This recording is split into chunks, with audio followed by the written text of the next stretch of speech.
بسم اللہ الرحمن الرحیم۔ میں شہباز شریف صاحب بتا رہے ہیں کہ مجھ سے باہر کے ممالک کے کسی جو بڑے آدمی نے پوچھا کہ آپ کے کامیابی کے کیا راز ہے، دو باتیں وہ مجھ سے پوچھے تو میں نے کیا کہا، وہ سنیں ذرا۔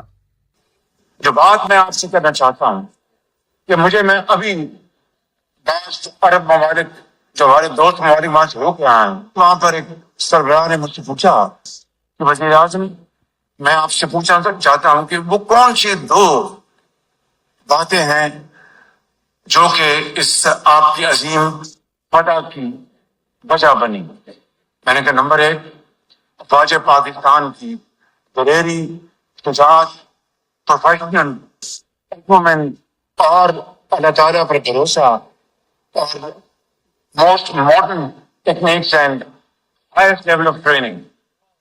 نمبر ٹو، میں نے یہ کہا کہ total unity of thought and action between political and military leadership. اور تیسری بات میں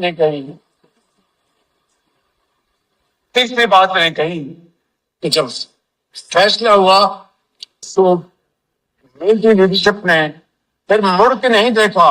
شاعر کہتا تھا کہ اٹھ باندھ کمر کیا ڈرتا ہے، پھر دیکھ خدا کیا کرتا ہے۔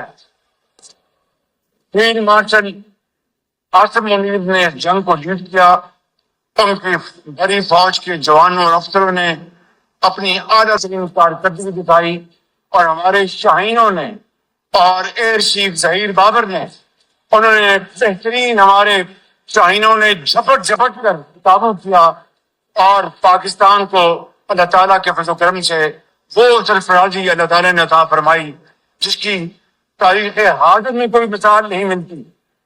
اور تیسری بات، پوری قوم میں ایکا، یکجہتی، کراچی سے لے کر پشاور تک 24 کروڑ لوگ، بزرگ، مائیں، بہنیں، نوجوان سجدہ ریز تھے۔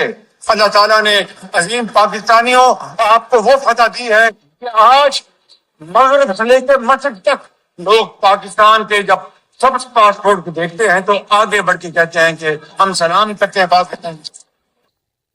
تو جی آپ نے ان کی باتیں سنی، ماشاءاللہ باتیں تو صحیح باتیں کر رہے ہیں، اور واقعی پاکستان نے ایک جو کارکردگی دکھائی ہے نا، بہت قابل تحسین ہے۔